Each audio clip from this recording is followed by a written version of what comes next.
In this video we're going to look at changing the engine on your Honda CB125E. There's a number of reasons you might want to do that.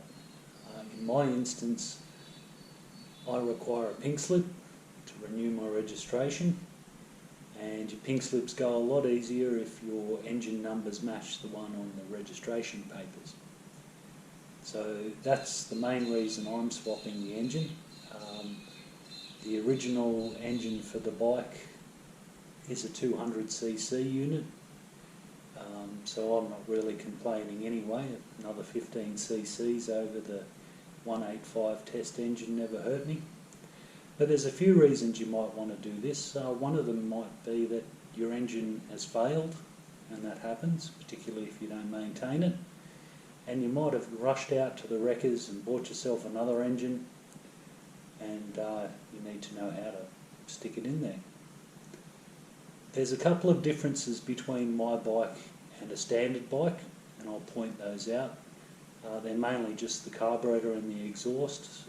At the moment the test bike is running aftermarket versions of those, so I'll do my best just to point out the subtle differences between the two. With the carburetor it won't matter so much, and with the exhaust it's just an extra bolt that you need to be aware of when you're taking it off. Now, we're not going to do this in any particular order. The last thing that you need to take out is your engine mounts, the rear ones particularly. That's how I like to do it. I like to leave one rear bolt in and then slide that out and drop the engine neatly to the floor. You certainly don't want to disconnect. You want to disconnect everything on the engine first before you start unmounting it. So yeah, definitely the engine mounts are the last things you do. So let's get stuck into it, and we'll just sort of meander along, and I'll show you what you need to do. Now, the best place to start, of course, is with the obvious. Remove the seat, tank and side covers. Now, I've already done a video on this, and you should find that somewhere in the collection. So that just saves me a little bit of mucking around going over stuff we've already covered. So start with that, remove the seat, tank and the side covers, and then we'll start focusing on the back wheel. With the seat, tank and side covers off, we want the bike up on its centre stand. And what we're going to do, we don't need to remove the back wheel to take the engine out. We do need to drop tension off the chain. So on the right hand side of the bike, 22mm spanner, the wheel nut. Oops. Loosen that off a little bit. And then take it right off. We'll go to the chain adjusters. And what we want to do is just back them off evenly. There's one on each side, so that's half, 1, 1.5, 2. We go around to the other side, which you won't be able to see, and do the same thing. 1, 1.5, 1, 2. And we'll just give that a little bit of a tap. And that would have taken tension off the chain.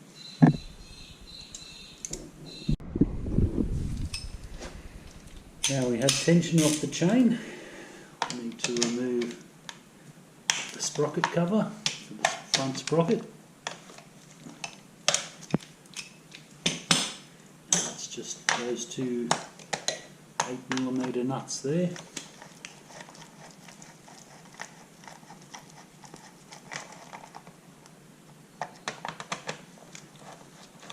Now, if your engine, the one that's coming that you're installing, has a gear stick, gear change lever, gear stick, come on, seriously.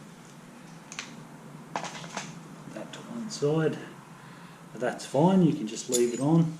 The engine I'm putting on has got a gear lever on it already. If not, you can take yours off simply by loosening this nut, take it right out, and the gear shift lever slides off on a spline. When you put it back on, you might need to move it around a little bit to get back to a comfortable position for you. Now, I'm going to pop her in a gear to stop things moving around so fast. And when you go back, you get a 10mm socket.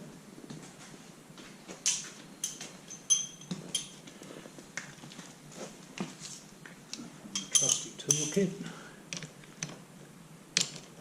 Yep. Now I'll put that in gear to stop this from turning while I'm trying to loosen it off.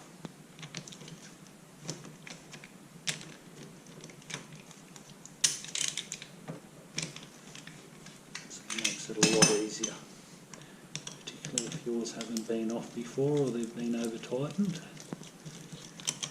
Just simply take these two bolts out here on the sprocket, as you can see.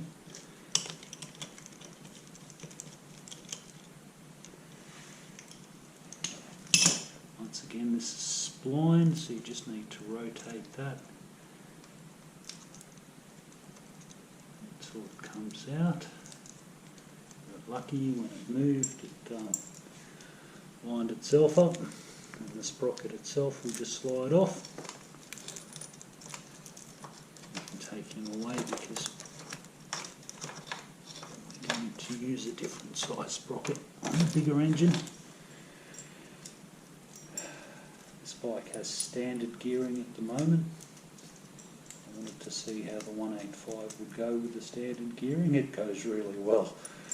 You can imagine it straight up to 100. It's always a good idea when you've got things like this to keep it all together. Just put it back where it should go and put those bolts in loosely, and that way that just minimises the stuff that get lost. And we'll throw that on the pile. Now, obviously that's not a clean job. You can see why there's gloves for some things, most things. Pair of gloves is finished. Now we've got some wiring as well we need to deal with. The wiring I'm talking about is this little collection here.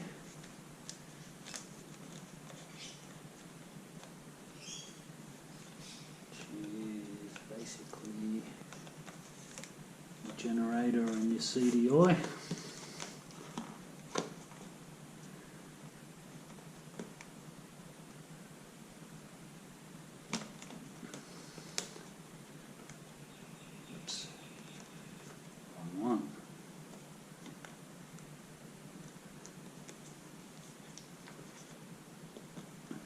Just need to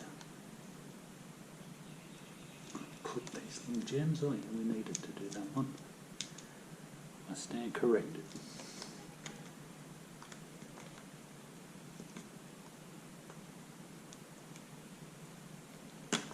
There we go. Now, you might also have another one for your carburetor. This is an aftermarket carburetor, so it doesn't have the fuel heater that the standard one has. So my best advice is to have a look at that, see if it gets in the way. You'll actually see it. It'll be a cable that runs from the carburetor through there. And I believe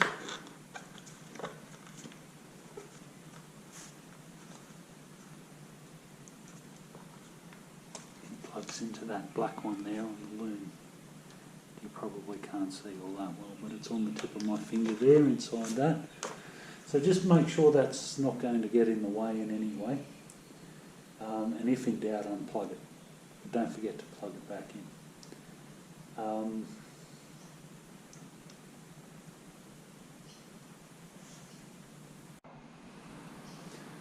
With these wires that we've just disconnected, we need to pull them out of the way.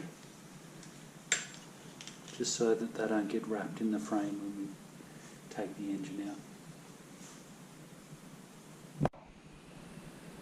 Now the next thing we're going to take off is the exhaust. Now mine is an aftermarket exhaust, so we've got one bolt there, the two nuts on the manifold, and that's it. For a standard pipe, we've got one out, which you can see hopefully there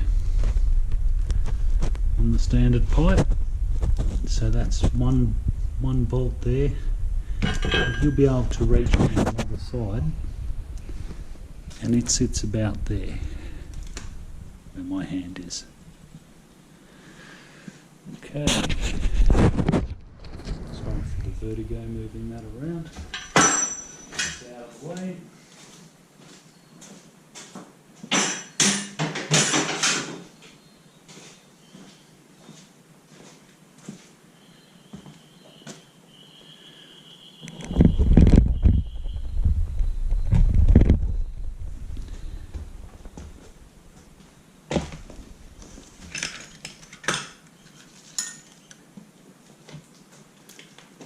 Do our two over here first.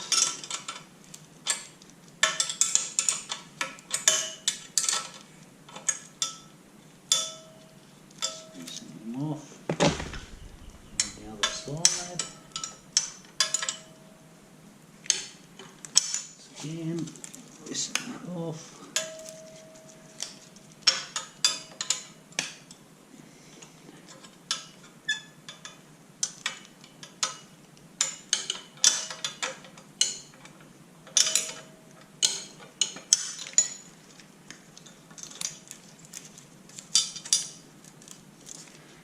Those two away and put them in a safe place, of course.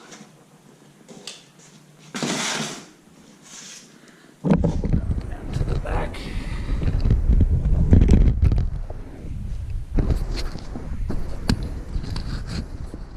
Got our one little nut there, one little bolt. From memory, that is a 17mm. No. That would be the Alzheimer's. We'll try a 14mm.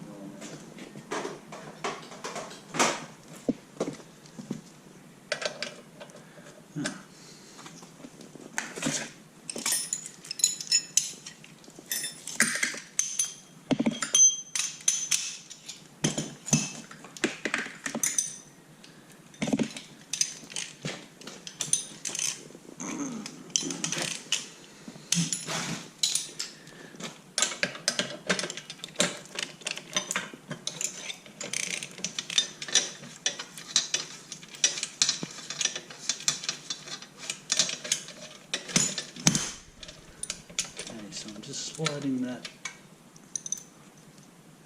taking the nut and the washer off, and I'm just going to slide that nut out enough for the exhaust to slip out.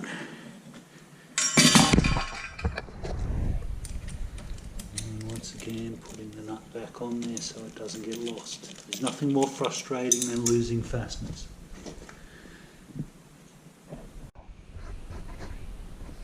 Now the next thing we need to take off is the clutch cable. With my motor swap, my new engine doesn't have the bracket here that is bolted to the crankcase. So I'm just simply going to take that off because I'll be able to put it back onto the new engine quite easily. So I'm just taking that off by the two bolts that hold that bracket onto the crankcase. Now for yours, of course, if your donor engine has a bracket, you can just simply loosen these guys off and drop the tension off the cable so that you can then slip that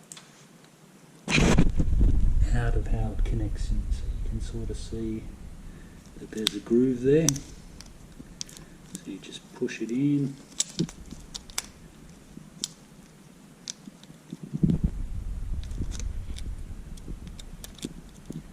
If you can. It's definitely there we go, very easy with two hands. Don't know how some people can type on their computers with one hand. And that's the clutch, nice and easy. I do want to keep these bolts. So I'll just sort of tighten those up a bit.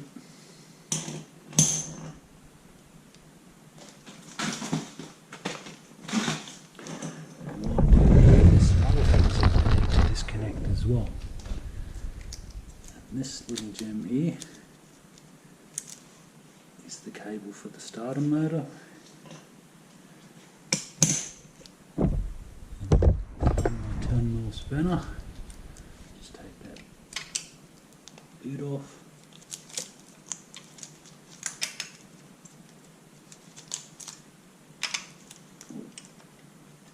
Tricky to get onto.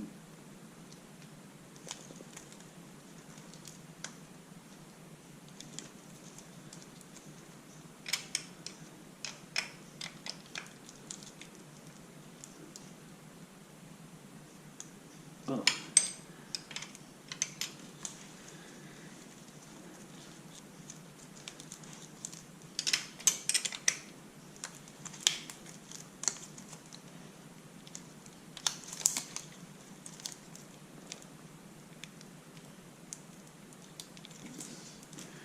That really doesn't want to play, does it?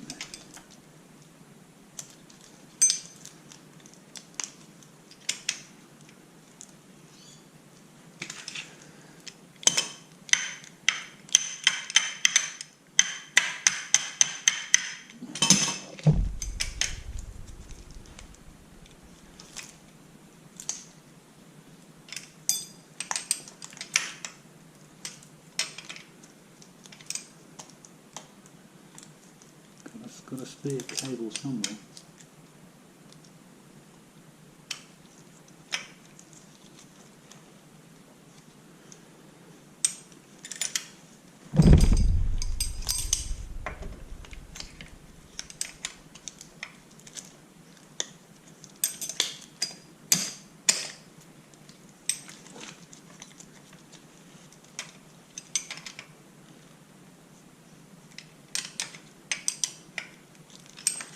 Okay, that was really nasty, and I'm sorry you guys had to see that.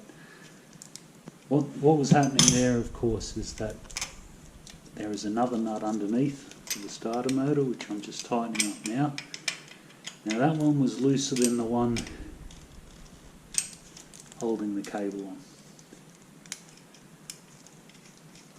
So when I went to take the cable off, the whole bolt was moving rather than just the one. So we'll correct that by tightening that now. Now, if your donor doesn't have a starter motor, that's actually really easy. There's just the two bolts there, and the starter motor will slide this way. On the other side of the starter motor, from memory, there's a spacer and a gear, but I could be wrong, and you just need to make sure that you don't lose those. I'm fairly certain the way the thing's put together, it won't drop into the engine. You just need to be aware of their existence and the fact that you'll have to thread things in and out of each other. Now, hidden here we also have an earthing strap, and that's on one of the starter motor bolts.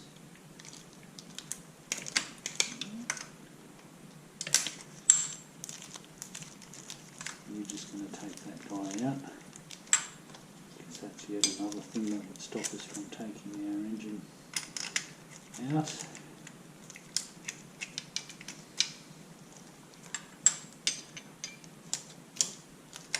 Now it's easy to tell the starter motor one apart from the other one. The starter motor one goes up into the solenoid here. That's not live, by the way.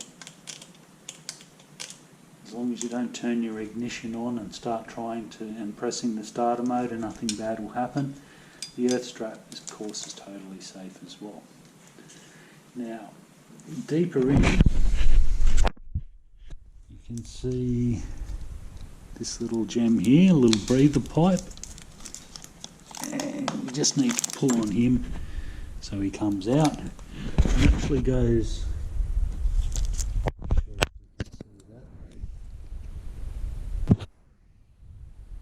really, but in the flesh you would be able to see a pipe fitting on the airbox. Now, the next thing again, while we're on a roll,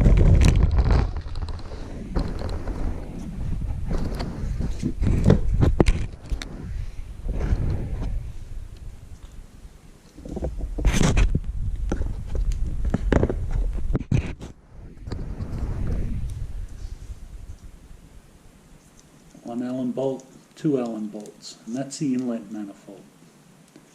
My donor engine doesn't have an inlet manifold. What we're going to do is pick the right sized Allen key, and all I'm going to do is take these off. And that means that when the motor drops down, the carburetor on a standard bike would remain suspended because of the pipe going to the air filter box. On my bike, I have a feeling I should probably be getting a bit of masking tape.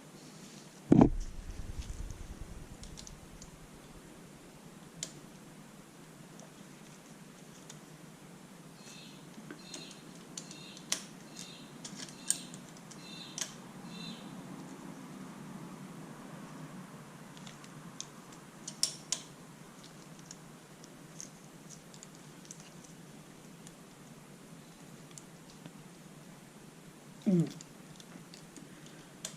have had a lot of enthusiasm that day. Got to be very careful that you don't damage these. The trouble with mine is that they've been on and off so many times that they're not as pristine as a new bike. Ah. Yep, I was dripping with enthusiasm that day.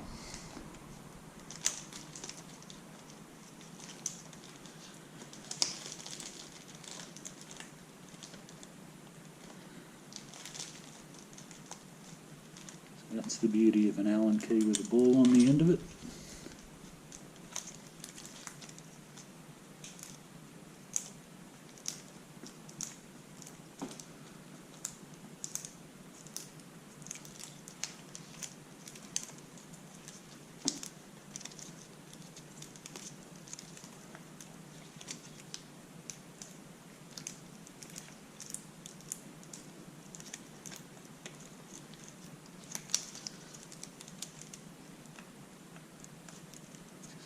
Tricky with those last few threads.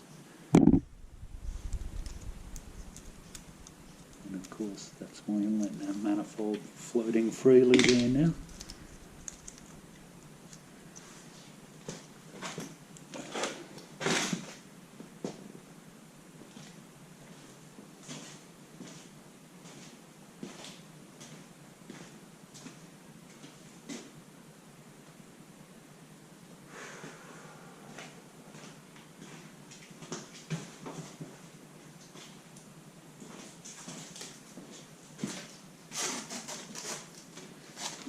Got some masking tape here. I'm going to use that to make sure that the carburetor doesn't drop down too far. Now this is just spray painter's masker's tape. Yeah, I do spray painting as well.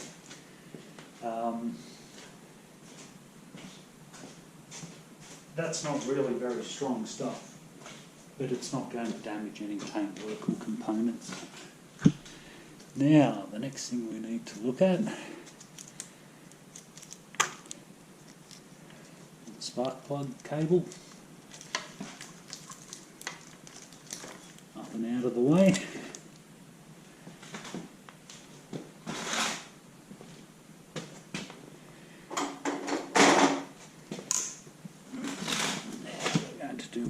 seamless little zoom ins again. That silver pipe, chrome pipe there, we're just going to disconnect it here. If your donor motor doesn't have one of those pipes, simply take those two nuts off and leave the pipe on the bike.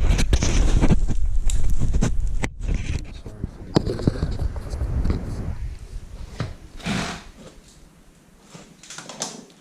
Pair of pliers.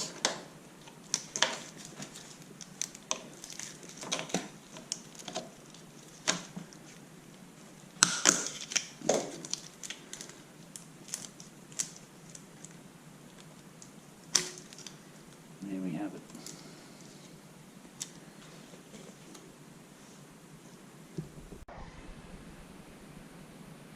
Now, front engine mount.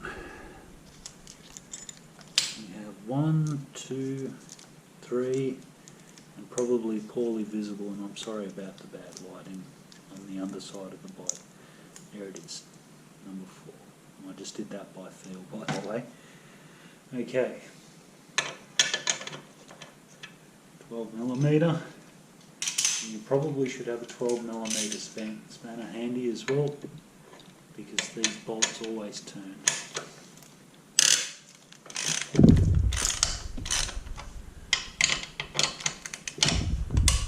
By turn I mean that the whole bolt turns when you turn the nut.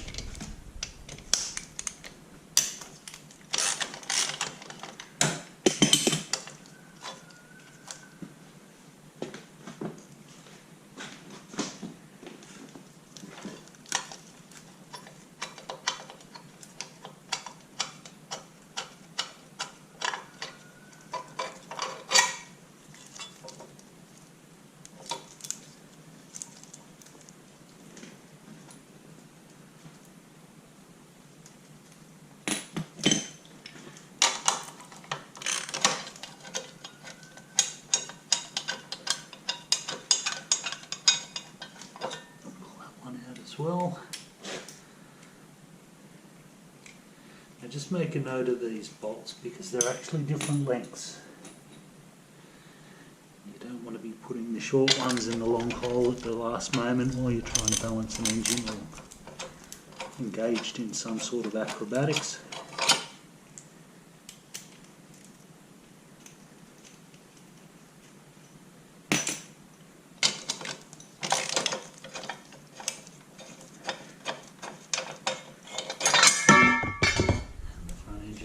Falls away.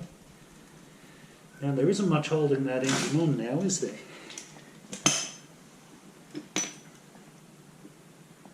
Just have a double check, quick look around. Got the wiring looms.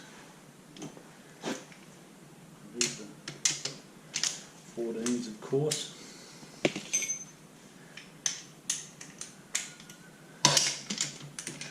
Apparently. What I'm doing there, I'm sorry I've been rude. Now on the back engine mounts, one there. Let's see him in the dark.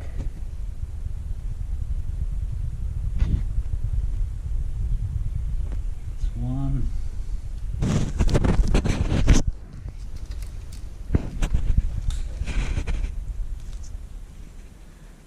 Number 2 on the tip of my finger there.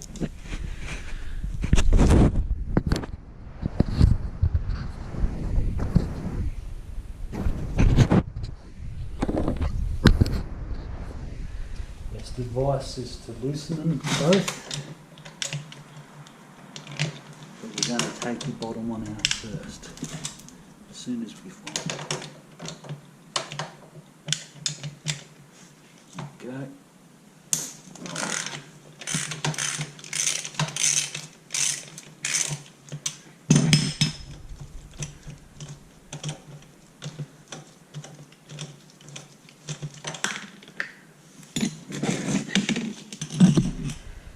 one.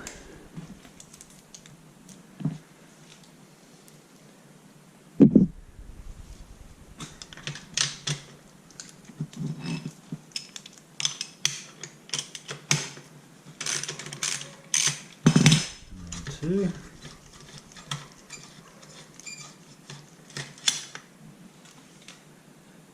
Of course, keeping the nuts in a safe place.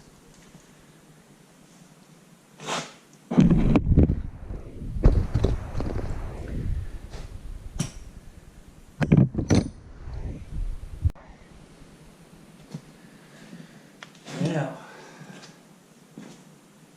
one last final look over.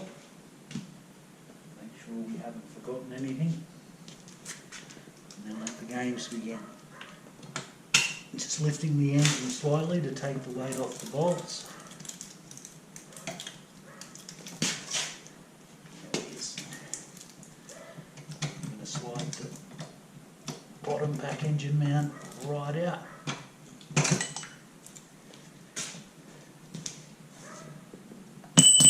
Throw it on the pile.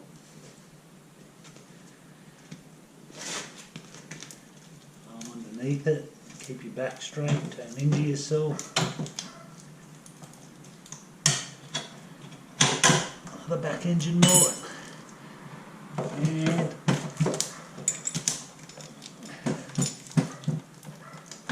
the carburetor gets tangled up. We knew that would happen though, didn't we? That's not a saga. We'll sort that out.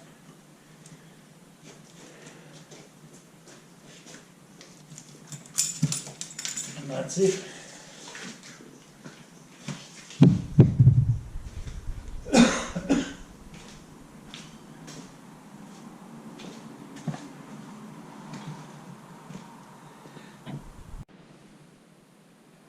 So that's what your bike looks like with no engine in the frame. Kind of sad and lonely. If you've got a bit of time on your hands, a bit of cleaning never hurt. Bits which you can never reach. Just soapy water or something. Completely up to you, just a suggestion. If you're in a hurry, you're in a hurry. But if you've got a little bit of time on your hands, a little cleaning never hurt. I've taken the time after that fiasco there to sort of take the carburetor back up again. But I'm actually going to split this video into two just to make it a little bit easier. And also because of the GoPro's battery life, being a little bit on the end of it now. But yeah, that's how you remove your engine. Part two, of course, is putting the new one in.